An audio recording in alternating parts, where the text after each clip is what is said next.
Hi, beautiful people. How are ya? I'm Dr. Pam Jean. I hope you're having a great day. My puppies are taking a nap. You might be able to hear Lucy down here snoring a little bit. I'm not sure how that comes out with the microphone, but I guess we'll see. I've got uh, Tesla on the other side and Shadow down here at my feet. So, yay, I love puppy time. And just like that, my husband comes through and they're all stirred up again. This little guy is getting a bath today. Yeah, say I'm Stinky Boy. Yeah, say hello to everybody. He's very distracted at the moment, I think. But say hello. Hello. Oh, yeah. What you think about all that? Huh? What you think? All right. Daddy was outside washing his car. It's in the low 40s. So you can actually walk outside with a sweatshirt on and he can hear him out there. Yep, I'll let you down.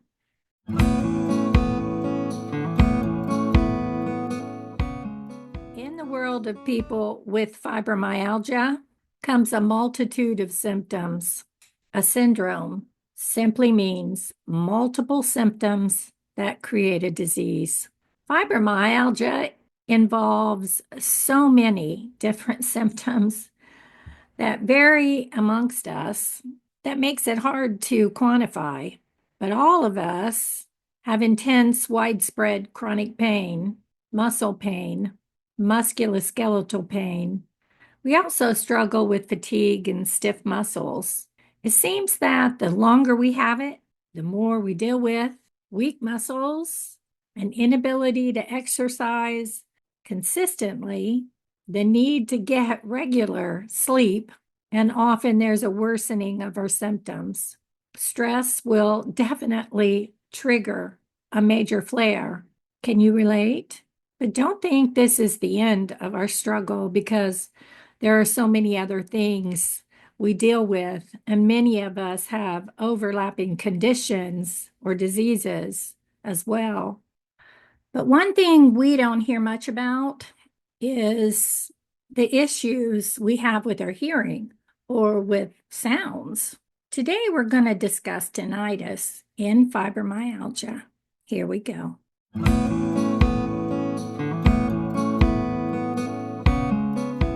Tinnitus is the perception of sound when there are no external voices or sounds occurring.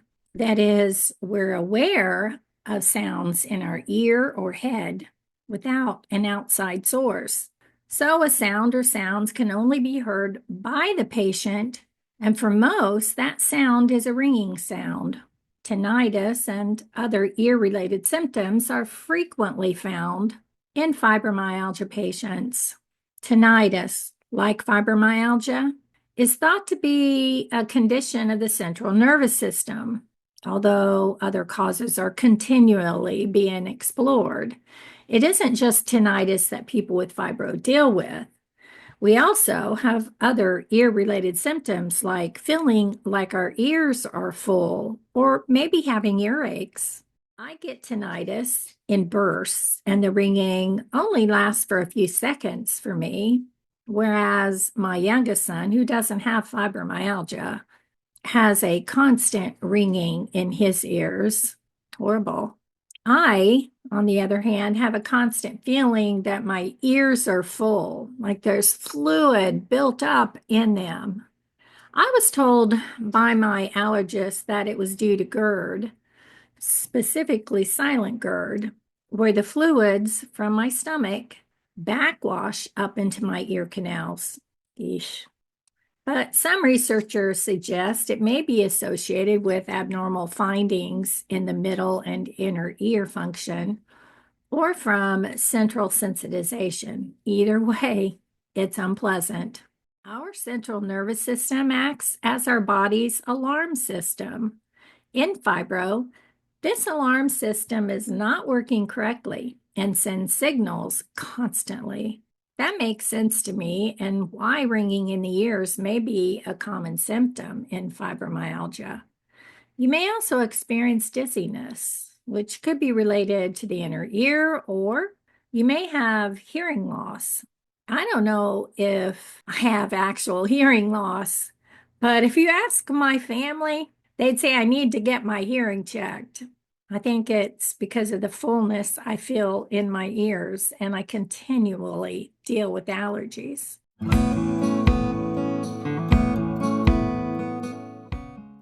Some of us may have experienced a car accident or a sports injury, but not all of us.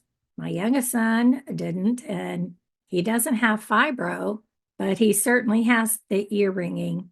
Maybe it's an upper cervical issue up here in the back of your neck.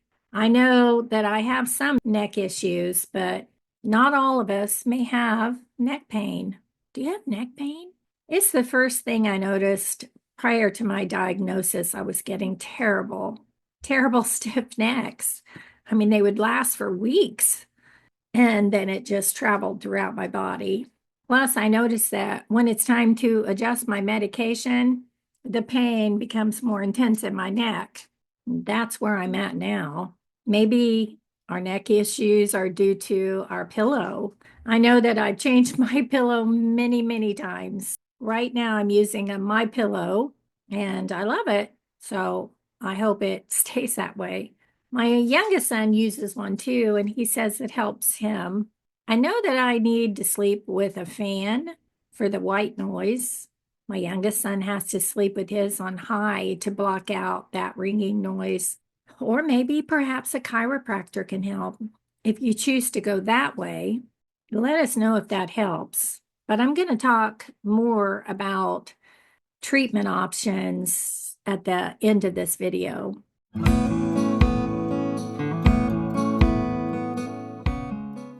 In a 2020 study, researchers found that 74.3% of women with fibro had tinnitus.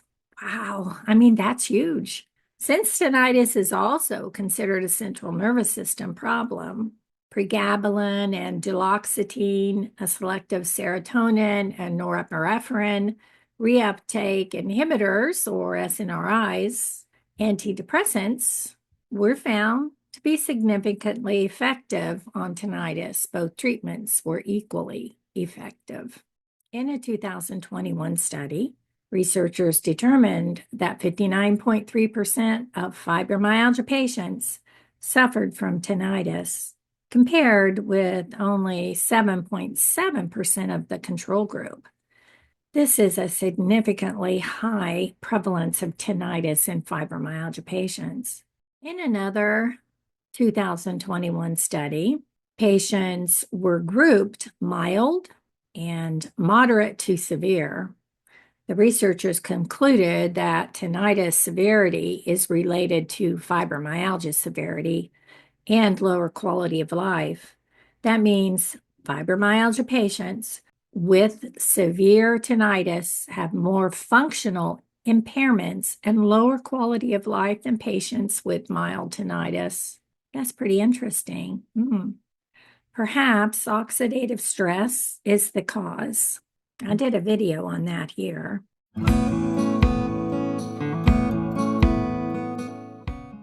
Besides pregabalin and duloxetine, there isn't currently a single FDA-approved drug for tinnitus.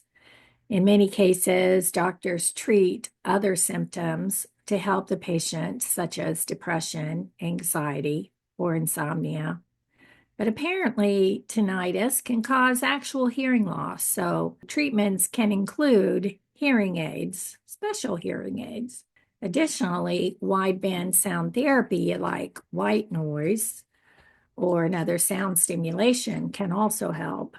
These kinds of treatments are found to be efficacious.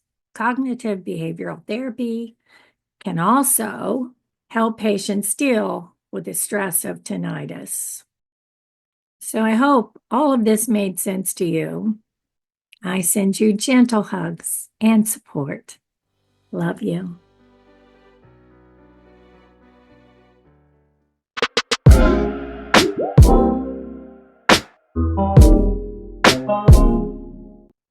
Hi, baby. Yeah. Good girl. Good girl. And I'm going to put that down here. Oh, well, no.